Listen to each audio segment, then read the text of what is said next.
Hey there, wonderful listeners. Welcome back to Grandma's Real Stories. If you're just tuning in, don't forget to hit that subscribe button, give us a follow, and drop a comment below. It really helps us keep these stories alive. Today, we're unearthing a story that proves some legacies aren't found in a will, but hidden within the very fabric of family. Imagine a lifetime of unspoken truths, buried deeper than any grave. A secret so profound, it could shatter everything you thought you knew about the people you love most. This is the story of a twisted inheritance, not of wealth but of silence, and the staggering price it demands. Every family has its ghost, a whisper of a past they refuse to acknowledge.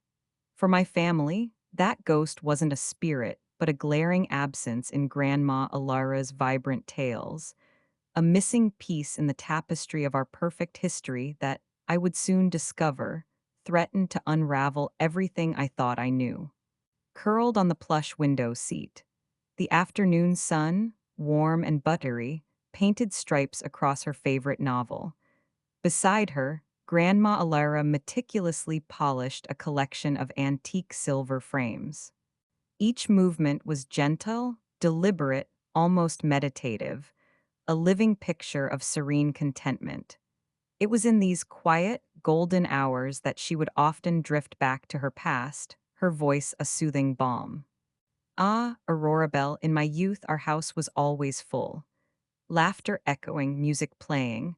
Everyone knew everyone, it seemed. I'd smile, closing my book, my mind already drifting to the imagined scenes. She adored telling stories, but there was one particular period she always glossed over. The twist in her cheerful narrative was the quick, almost dismissive way she'd avoid specific names when discussing her close-knit social circle from her early 20s. She de-mentioned groups, but never one particular confidant. It left a lingering, almost unnoticeable, shadow, like a missing piece in a grand puzzle. You always paint such a vivid picture, Grandma. Like a big, happy community all woven together.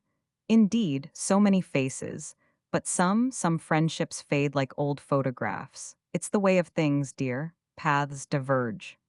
Her voice would trail off, a profound wistfulness replacing the usual sparkle in her eyes. I'd seen it before, this fleeting shadow. It was the way she'd describe her youthful social whirl, then abruptly change the subject, or sigh deeply when I pressed for details about her closest companion from those days. A silence, not a loud silence, but a subtle, recurring absence, like a note missing from a familiar melody. It was the way a certain vivid green dress, often mentioned in other stories, seemed to vanish from her memories when linked to a particular time. One afternoon, I found a small, exquisitely embroidered handkerchief tucked away in an old cedar chest. It felt impossibly delicate, almost fragile, with initials ET intertwined with a tiny, perfect four-leaf clover.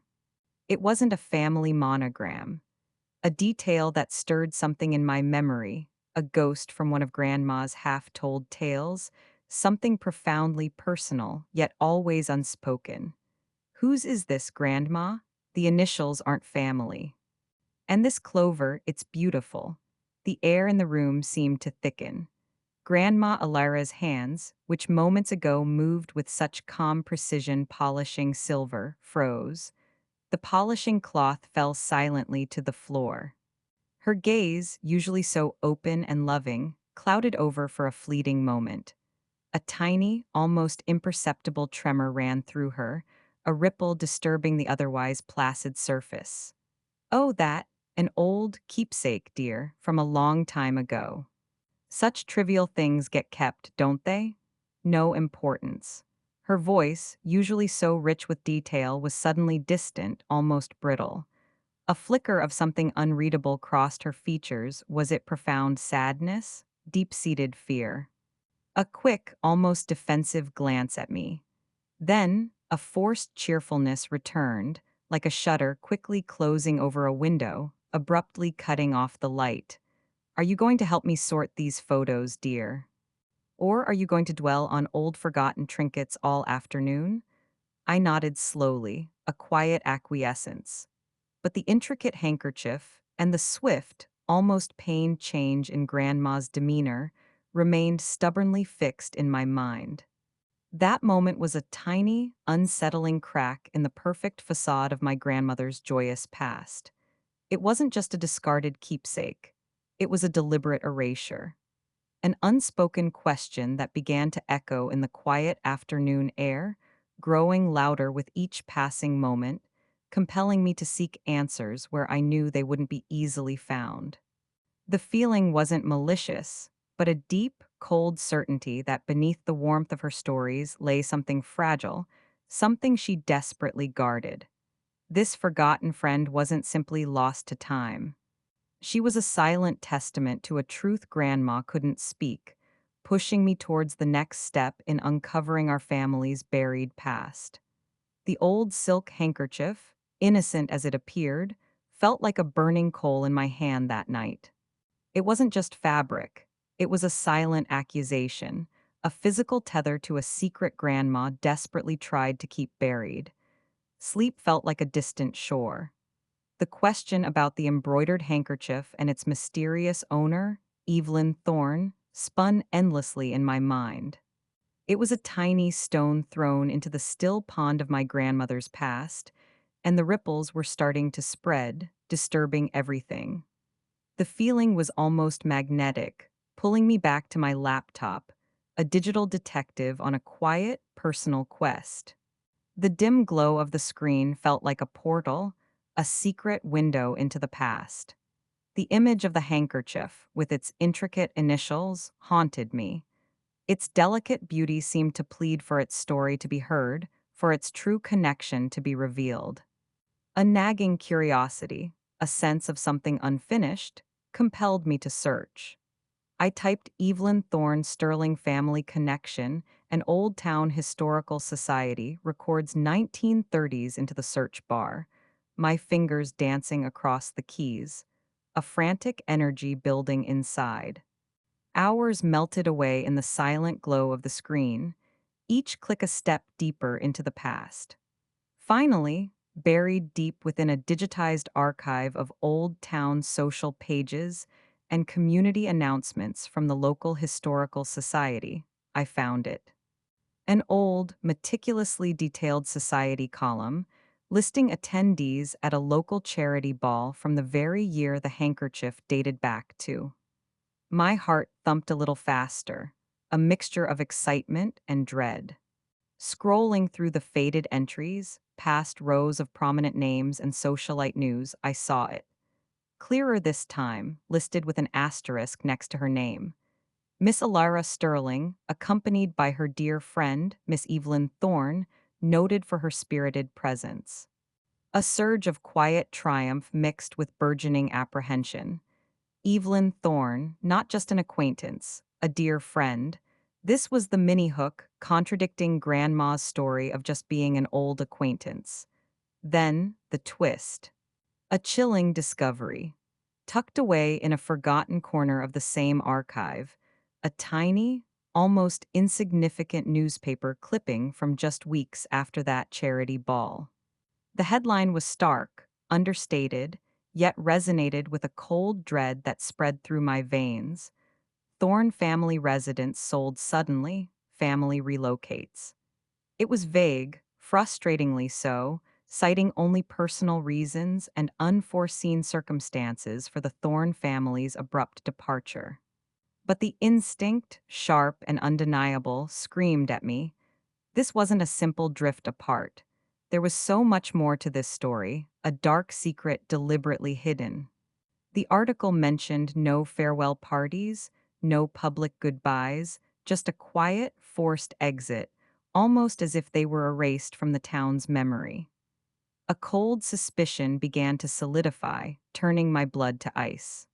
If they were dear friends, why the sudden, silent departure? Why Grandma Alara's sudden, defensive evasiveness when I'd mentioned Evelyn? The way she had deliberately steered away from any mention of this particular friend. It all clicked into place. a dark, unsettling puzzle piece sliding into its predetermined slot, revealing a disturbing image. The innocent story of a friend who drifted apart now felt tainted, poisoned by this grim revelation. A chilling undercurrent of something deeply, irrevocably wrong, something that felt like a deliberate, forced separation driven by an unknown, powerful hand, began to churn within me. This wasn't just history. This was a mystery unfolding, and I knew, with a growing sense of urgency, that I was only at the beginning of uncovering the truth. My fingers hovered over the keyboard, already searching for more, the next clue beckoning from the cold, hard facts of historical records. The shadow of prejudice, I feared, was about to cast its long, dark silhouette over my family's meticulously curated past. The silence in the kitchen the next morning was heavier than usual, almost suffocating. It pressed down on me, amplifying the frantic beat of my heart as I approached Grandma Elara, the laptop clutched in my trembling hands like a ticking time bomb. This wasn't just about a forgotten friend anymore. It was about the chilling implications of her forced disappearance, a dark stain on our family's pristine narrative. Grandma, can we talk about Evelyn Thorne again? Really talk? Her humming stopped abruptly. The spatula clattered to the tiled floor, a jarring sound in the sudden quiet. She turned slowly, her eyes, usually so warm, widening slightly as she saw the laptop. A flicker of raw, undisguised terror crossed her face before she could mask it, a sight that made my stomach churn. "Oh, Evelyn, dear. It's been so long. What's there to talk about? Come, have some pancakes. They're still warm."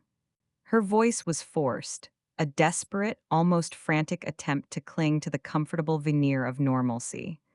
But the warmth was gone, replaced by a thin, brittle quality, a voice on the verge of snapping. I knew this was it.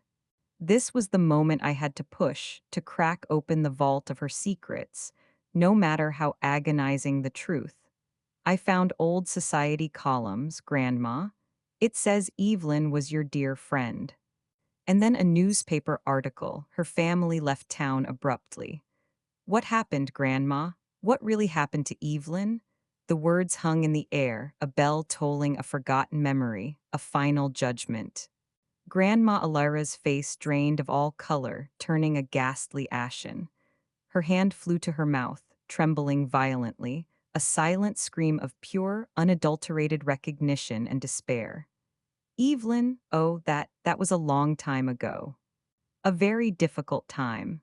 Her voice was a mere whisper, a ghost of a sound, filled with an ancient, unbearable sorrow that threatened to consume her.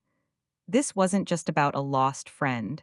This was a festering wound, poisoned by decades of silence. The records and the article, they hint at something serious. Was someone responsible for her leaving? Was it something worse than just drifting apart?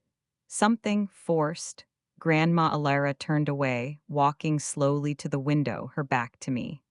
Her shoulders slumped, as if bearing the weight of the entire world, her silhouette small and vulnerable against the indifferent morning light. It was a very long time ago, Aurora. Some things are better left undisturbed, buried, for the family's sake. You don't understand. Her voice was barely a breath, filled with a plea to let the past lie, a desperate attempt to protect us from a truth she couldn't bear to speak. But I couldn't, not anymore. The discovery of Evelyn's forced departure had changed everything. The silence was no longer protection, it was complicity. But it involves our family, doesn't it? Why did she leave, Grandma? Who made her go? Who forced her out? The name, the question, hung heavy in the air, a direct challenge to the carefully constructed narrative of our family. This was the moment of truth, the twist in this family drama. Grandma Elara slowly turned back, her eyes brimming with unshed tears, a silent torrent of pain finally breaking free. A furious battle raged in her gaze, a desperate, lifelong need to protect her family's image, warring with an overwhelming, crushing burden of guilt that had finally become too heavy to bear. Her face contorted, a mask of pure agony. It was agonizing to watch. It was your great-grandfather Robert, my father. He found out about Evelyn. She was different, Aurora. Her family, they were new to town, and they didn't have the same standing. And he said they were of a different kind. He was a very proud man, very particular about our family's reputation. He forbade me from seeing her. He called her family undesirables. And then he threatened Evelyn's father, made it clear their business would suffer, their very livelihood would be destroyed. He even arranged for their house lease to be terminated and quietly ensured no one else in town would rent to them. He did it to protect our family's honor, to protect me from what he saw as a social misstep. He called it cleaning up the family name. I had to keep silent for the family, for her safety. I saw the fear in Evelyn's eyes. I lost my best friend because of blatant prejudice, and I couldn't do anything to stop it. I was a coward. Her words were torn from her, ragged with emotion, each syllable a fresh wound. She wasn't just admitting something. She was reliving every agonizing moment, right there in front of me. The casual dismissal of drifting apart couldn't hide the deep, guttural agony in her voice. Great-grandfather Robert. But he was always portrayed as such a pillar of the community. He forced her out because of bigotry. And you kept silent? You lived with that truth for decades. My voice, though calm, held an edge of raw, uncontained accusation I couldn't hide. It was a statement, not a question. A bitter truth acknowledged, a legacy of hypocrisy exposed. What else was I supposed to do?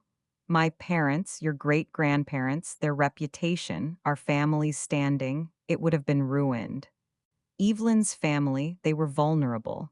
He made me promise, he made it clear. I truly thought I was doing what was right, to protect everyone, to prevent further harm. I cried, Aurora, every day for years. The guilt, it has eaten at me every single day. I lost my best friend because of prejudice, and I couldn't do anything. She looked up, her eyes pleading, full of an ancient anguish that stretched back decades, an ocean of unshed tears. Her desperation was palpable. I could almost see the young Elara, trapped by the rigid societal norms and the iron will of her father, forced to betray the one person who truly understood her. It was a heartbreaking glimpse into the impossible choices people make out of fear and misguided loyalty. The silence in the kitchen was now thick, heavy with the weight of generations of unspoken pain, a legacy of prejudice and a forced lie that had poisoned the roots of our family. The air itself seemed to vibrate with the raw emotion that had just been unleashed, leaving us both exposed and vulnerable. This wasn't just Grandma's secret anymore. It was ours, now inextricably linked to the dark, prejudiced heart of our own family tree, and the path ahead was now agonizingly clear, to confront the very foundation of who we thought we were. The crushing weight of Grandma's confession hung in the air, a poisonous fog. Great-grandfather Robert, the revered patriarch, now stood exposed as an architect of cruelty, his legacy tainted by the forced exile of Evelyn Thorne. This wasn't just family history. This was a crime, a profound injustice that demanded reckoning. I felt a burning anger, a fierce need to rip through the polite veneer of our family's past and expose every ugly truth. But how do you prosecute a ghost? How do you fight the pervasive, insidious ghost of prejudice that still lingered? My personal quest now felt less like a search for a forgotten friend and more like an investigation into a systemic, decades-old cover-up.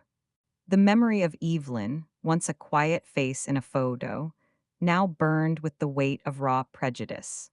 My focus shifted to finding undeniable proof of her forced departure, the missing pieces that would fully expose great-grandfather Robert's calculated actions and, hopefully, reveal where Evelyn might have gone. This was the mini hook, the hunt for tangible, irrefutable evidence that would confirm the depth of the social injustice and the insidious power of the patriarch. The journey led me to the darkest corners of the old town hall archives, the brittle pages of property records, and even discreet inquiries within the most ancient, whispered circles of the elder community. It was like sifting through the dust of forgotten lives, each document, each hushed rumor, potentially holding a clue to Evelyn's forced relocation. The imposing, almost intimidating facades of these old institutions seemed to sneer, guarding their secrets with an unyielding stoicism. Getting information from them was a nightmare. It was like pulling teeth from a concrete wall, every step met with bureaucratic resistance, evasive answers, and endless paperwork. Days bled into weeks of endless phone calls, navigating labyrinthine bureaucratic hurdles, and filling out mountains of tedious legal papers, each one a test of my dwindling patience and a slow, agonizing burn of frustration. The weight of the delay gnawed at me, a chilling fear that we might never uncover the full extent of this historical prejudice and find Evelyn. Max, with his analytical mind, became an invaluable ally, a stoic force against the bureaucratic tide. His composure stretched thin by the frustrating dead ends, but his determination only growing with each closed door and evasive answer. His quiet fury, a palpable force, became the engine of our progress, pushing us forward relentlessly, his frustration a silent roar, fueling his relentless pursuit of truth. Lily, her usual bubbly energy replaced by an almost frantic edge, her emotions raw and exposed, frayed by the endless delays, finally broke. "This is ridiculous. This is too much." She burst out one afternoon after another dead-end phone call, slamming the receiver down with a frustrated cry that bordered on a desperate wail. "They're making it impossible. Maybe Grandma just exaggerated how bad it was. Maybe there's nothing here, and we're just digging up ghosts that want to stay buried, embarrassing ourselves, wasting our time while we should be figuring out how to heal."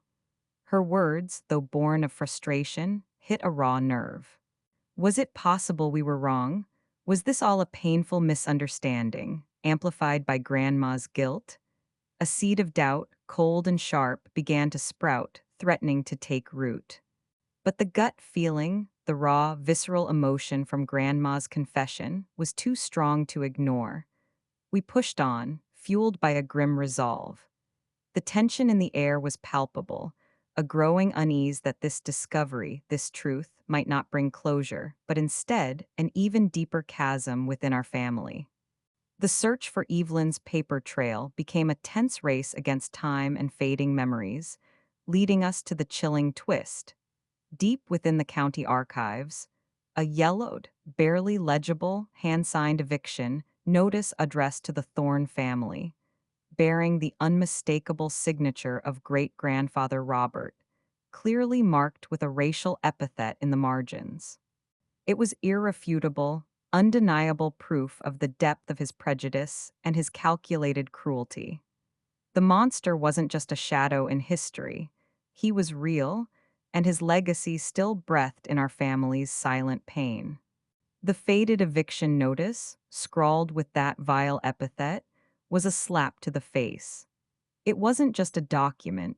It was a screaming testament to great-grandfather Robert's calculated brutality, a chilling echo of the prejudice that had poisoned our family's past. The image of the benevolent patriarch, the pillar of the community, shattered completely, replaced by the monstrous silhouette of a man who wielded his power to enforce his biases. This was our mini-hook, delving into the black heart of a revered ancestor. Driven by a mix of profound disgust and a desperate need for understanding, we dove deeper into great-grandfather Robert's personal history and the insidious societal norms of his era. We found old community records, personal letters, and even spoke to very elderly townsfolk who, hesitant at first, eventually whispered of the prevailing racial and class tensions from that period.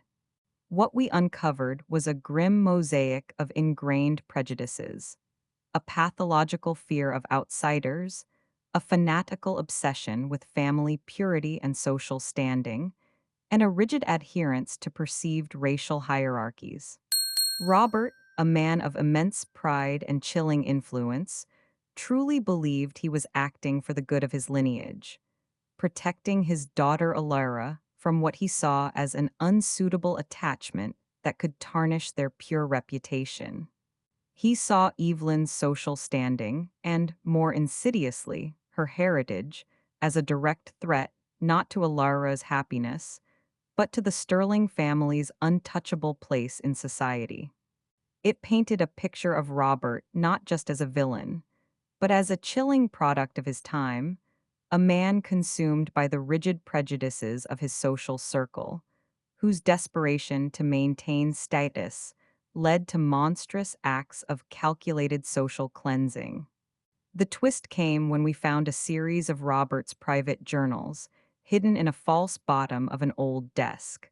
In stark, clinical handwriting, he detailed his methods, his precise instructions to the local judge, the financial leverages he pulled on Evelyn's father's business, even the threats delivered by proxies. He wrote of necessary measures to maintain the family's integrity and preserve the bloodline, chillingly revealing a deep, almost clinical coldness in his actions. He even mused about the necessity of painful choices for the greater good of the clan. The K-letter 1 ECBCH tin escalated as the full scope of Robert's calculated prejudice became horrifyingly clear. He hadn't just separated two friends. He had actively engineered the systemic destruction of an entire family's life to uphold his own warped sense of honor and social standing, all under the guise of protecting his daughter. This revelation, colder than any legal document, ignited a searing, volcanic anger within me, a profound sense of betrayal not just for Grandma, but for the fundamental values our family claimed to represent. How could someone we revered, someone Grandma fiercely protected, be capable of such calculated, racially motivated cruelty, rooted in such unjust discrimination? The moral complexity of it gnawed at me, threatening to consume me. Understanding the societal context didn't excuse the actions. It just made the monster more real, more human, and more terrifying. This wasn't just a narrative of individual villainy. It was a tragic, abhorrent dance of systemic prejudice, misplaced pride, and devastating silence. The air in the room felt heavy, pregnant with the bitter taste of truth, leading us to the inevitable, raw confrontations that would shake the family's foundations to their very core. Our family's legacy wasn't just built on pride, it was built on a lie, cemented by a hidden act of cruelty. How do you confront a ghost? A man long dead, whose chilling shadow still suffocated our family's soul. The sheer weight of great grandfather Robert's prejudice, now undeniable, threatened to crush us.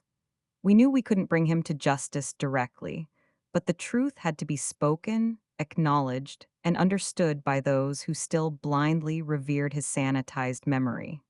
This was the mini hook, facing the invisible oppressor, the enduring, toxic power of past prejudice, a confrontation with a legacy, not a person.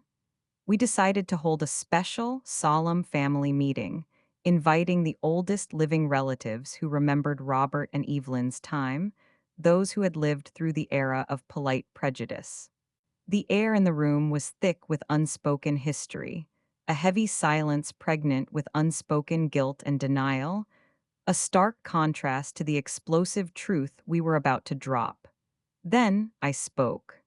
My voice, though firm, trembled slightly as I began to recount the story, starting with Grandma Elara's confession, the truth about Evelyn Thorne, and the hidden prejudice. As I described the meticulous documents detailing the forced displacement, the letters confirming Robert's role, the signed eviction notice with its hateful scrawl, faces, initially curious, twisted into expressions of profound confusion, then horror, then a raw, visceral anger.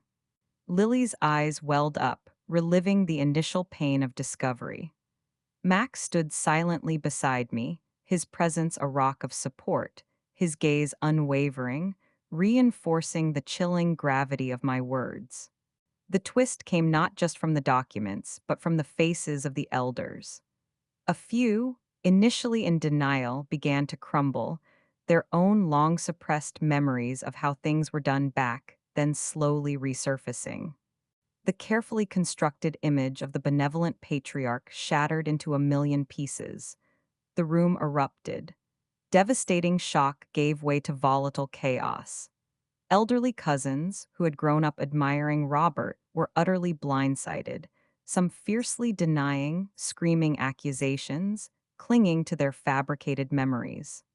Others grappled openly with the horrifying implications, their faces contorted in a mix of grief and shame.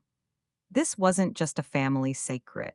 It was a direct assault on their understanding of their own lineage, their family's fundamental moral compass, forcing them to confront the inherent bigotry woven into their very identity. Accusations flew, not just about Robert, but about Grandma Elara's decades of silence, about the family members who had known or suspected and said nothing. Bitter divisions instantly formed, tearing at the very fabric of our seemingly united family. Tears flowed, not just of sorrow, but of anger, disillusionment, and a deep, soul wrenching shame for what their ancestors had done. It was a brutal, raw spectacle of truth and its devastating aftermath, the deepest wounds of inherited prejudice exposed for all to see. For some, there was immediate, fierce denial, an almost pathological inability to accept such a dark truth about their revered ancestor, leading to angry walkouts. For others, the crushing weight of this knowledge brought a suffocating wave of shame and sadness, a gut-wrenching realization that their family's foundation was built, in part, on injustice, on the suffering of others. The K-letter 1 ECBCH tin reached its peak as the legacy of prejudice. Once hidden, now permeated every corner of the room, forcing each family member to confront their own complicity, their own privilege, and their own silence. There was no single confession from an oppressor. The oppressor was a system, a mindset, and the deep-seated fear that allowed it to thrive. This wasn't just a confrontation. It was an exorcism of a collective blind spot, a brutal awakening that left us all breathless, reeling from the raw, exposed pain, knowing the next step was to navigate the profoundly fragmented reality of our new family history. The cost of hidden prejudice wasn't just Evelyn's exile, it was the slow, agonizing poisoning of our own family's soul. The raw truth, once a whispered secret, had exploded like a bomb in our family. Grandma Elara's confession, irrevocably backed by our unearthed evidence of great-grandfather Robert's calculated cruelty, created a devastating, visible fissure within our lineage. Bringing this shattered truth to the wider family was not just a revelation, it was an act of brutal, necessary honesty. The initial family meeting had left a somber, fragile quiet, but the true mini-hook was the aftermath. The lingering shock, the whispered arguments that turned into shouting matches, and the agonizing phone calls that followed, slowly, painstakingly, eroding any pretense of unity. There was no easy way to tell them that the sweet, unassuming Grandma Elara had carried such a profound, painful secret due to coercion, and that great-grandfather Robert, the revered patriarch, was directly responsible for a cruel, racially motivated act of social discrimination. Then, the full revelation unfolded across days and weeks. As information spread, distorted and amplified by rumor, forcing every branch of the family tree to confront its own roots. My voice, firm but heavy with the weight of facts, patiently repeated the story. The forced departure of Evelyn Thorne, the meticulously planned legal and financial pressures, and the deep seated prejudice that fueled Robert's actions. As the details solidified, faces twisted into expressions of disbelief, then horror, then often bitter anger. Lily, fragile but resolute, helped answer questions, offering comfort where she could. Max, ever the anchor, provided calm, factual explanations, trying to ground the emotional storm. The twist came not in a single revelation, but in the multifaceted, unpredictable reaction of each family member. Devastating shock gave way to volatile chaos. Uncle Victor, burdened by his own past actions and now confronted with his grandfather's bigotry, struggled profoundly, seeing echoes of misguided protection in his own life. Other elderly relatives who had lived through that era confessed their own vague suspicions or even quiet complicity, now haunted by their youthful silence, their faces etched with a profound, belated shame. Some vehemently denied the allegations, clinging desperately to the idealized image of Robert, creating fierce, bitter divisions, accusing me of trying to destroy the family. Cousins argued, screamed accusations at each other, tearing at the fabric of our seemingly united family, revealing fault lines we never knew existed. Old resentments, long buried, resurfaced under the new, harsh light of this profound historical injustice. Bitter divisions instantly formed, leaving a fractured landscape of relationships, some irreparable, others clinging on by a thread. The aftermath was a long-term fallout, a slow-motion unraveling. Family gatherings became awkward, strained silences punctuated by simmering resentment, often ending abruptly. Some chose sides, retreating into their own interpretations of the truth, demonizing others. Others retreated entirely, unable to cope with the shattered facade, the crushing weight of their inherited history. It was heartbreaking to witness the fracturing of what I had always considered an unbreakable bond, knowing I was the catalyst. Yet, amidst the chaos, there was also a glimmer of painful, morbid relief. The truth, however devastating, was finally out.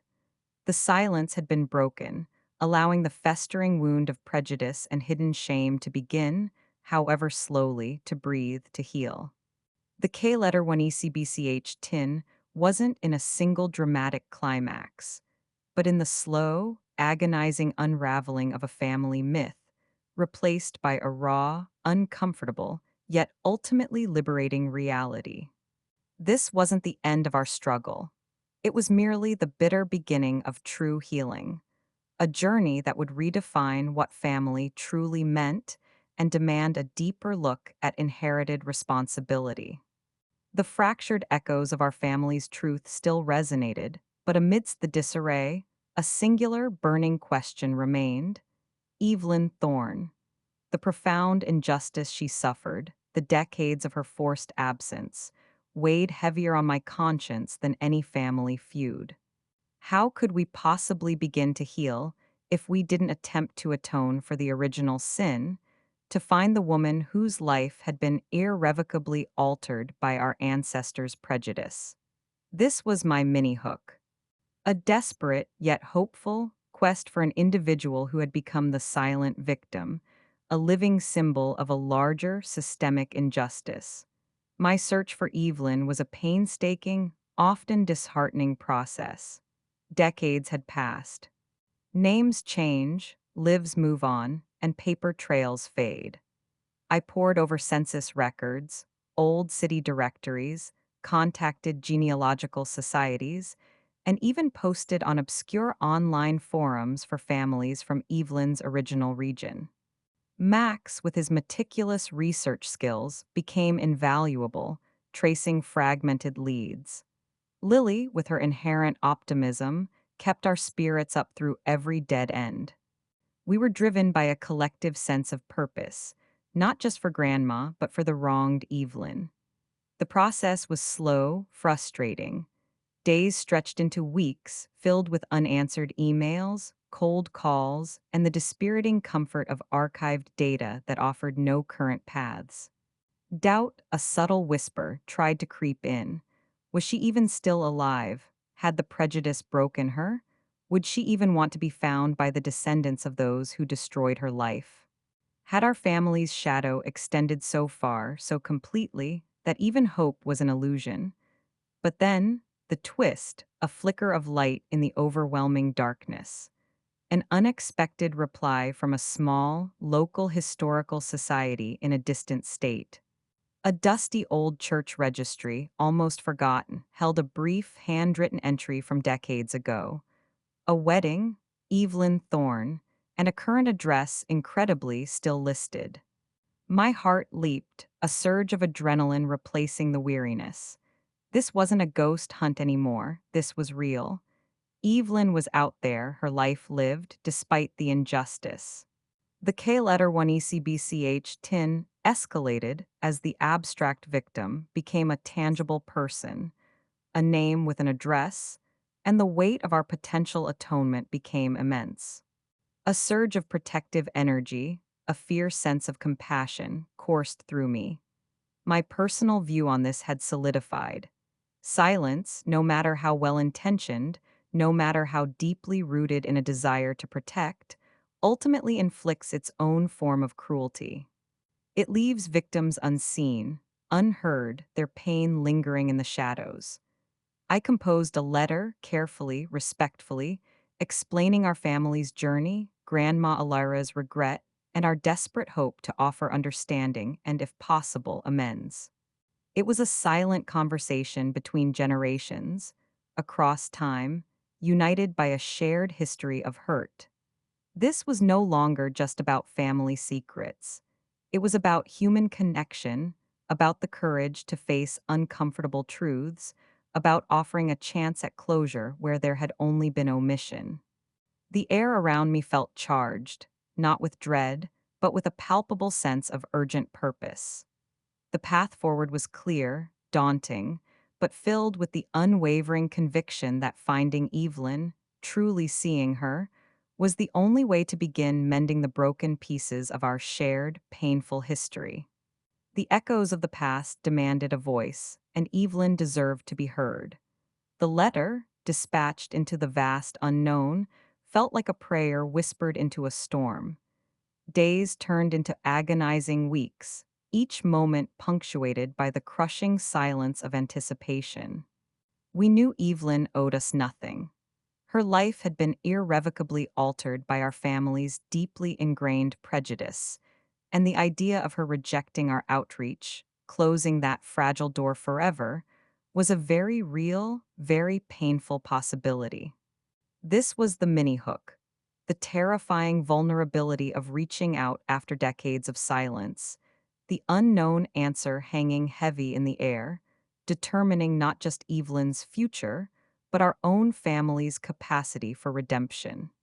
Then a small, unassuming envelope arrived. No fanfare, no dramatic flourish, just a simple, handwritten return address. My hands trembled as I opened it, my heart pounding like a drum against my ribs. It was from Evelyn. Her words were cautious, measured, yet imbued with a quiet strength and a profound dignity that belied her age and past trauma. She acknowledged the letter, the brutal truth we had revealed. She expressed her own lingering pain, but also a profound, surprising weariness of carrying that burden, a desire for peace. This was the twist, not a dramatic reunion, but a quiet, deeply human response, a testament to her resilience. The K-letter 1ECBCH tin here was internal. The slow, cautious, almost reverent dance of two souls finally connecting across a vast chasm of injustice, moving beyond anger to a fragile hope. Over the next few months, our conversations blossomed. We exchanged more letters, raw and honest, than hesitant phone calls, filled with pauses and quiet breaths. Evelyn, a woman of incredible grace, slowly, painfully shared her story.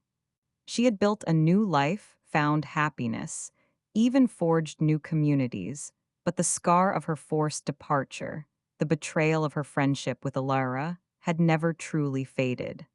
There was no instant forgiveness, no magical erasure of the past, but there was understanding.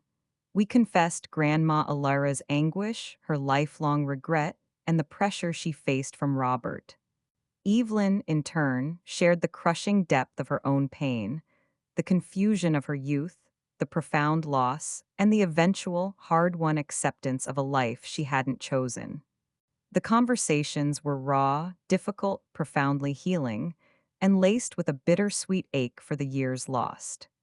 The path to reconciliation, both with Evelyn and within our own fractured family, was agonizingly nonlinear.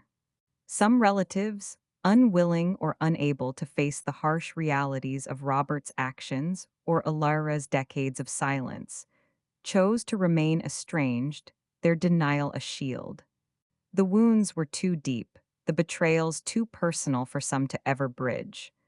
But for many, including Grandma Elara herself, who now openly spoke of Evelyn and her remorse, a tentative, fragile healing began.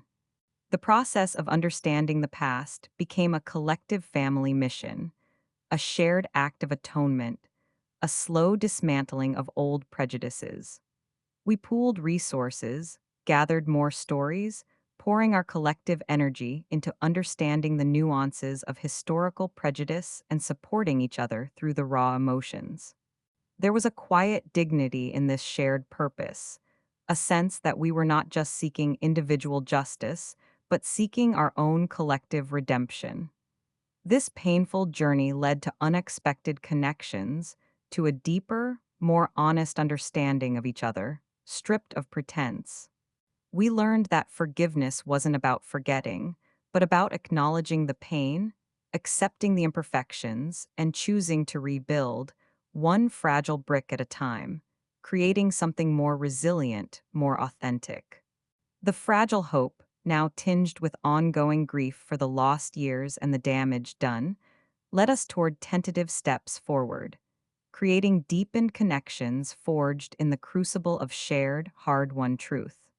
The journey was not about erasing the past, but about bravely facing it, accepting its scars, and slowly, painstakingly, moving towards a future built on honesty and true understanding.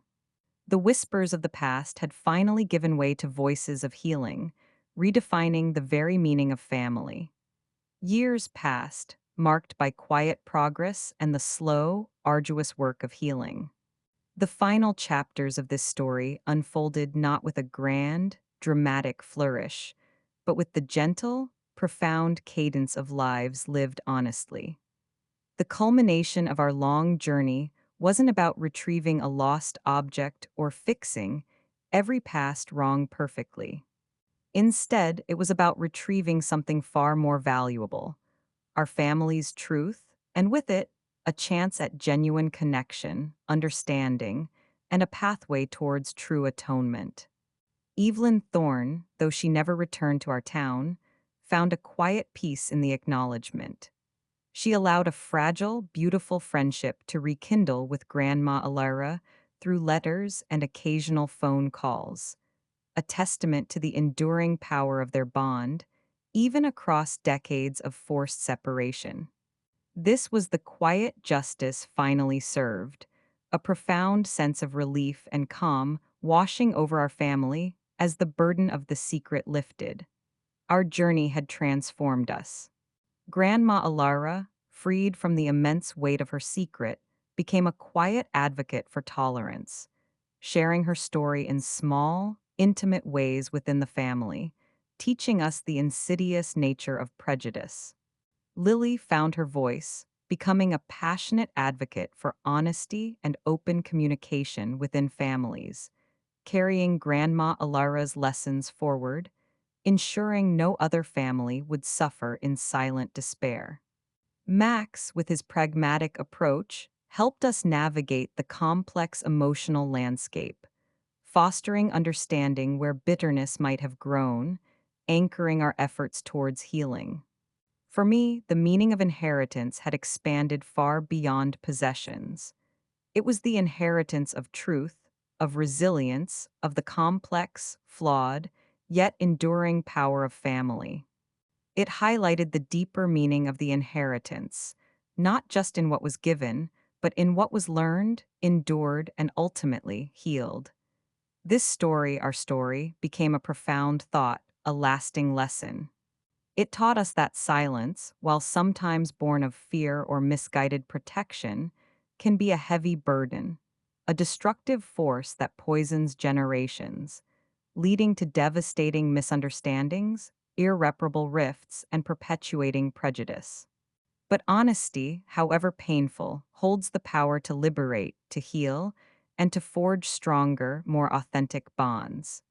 The true legacy isn't in what's hidden, but in the courage to reveal, to acknowledge, and to mend.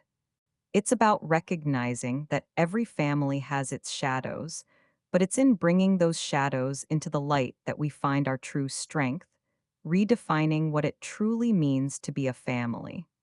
Grandma's forgotten friend was never truly forgotten. Her story, once brutally silenced by prejudice, finally resonated, allowing our family to begin to truly live, authentically and with purpose. Thank you for listening to Grandma's Forgotten Friend. If this story resonated with you, please leave a comment below, share your thoughts, and subscribe for more real stories from the past. Until next time, remember that the most profound lessons are often found in the quietest corners of our shared human experience. Farewell.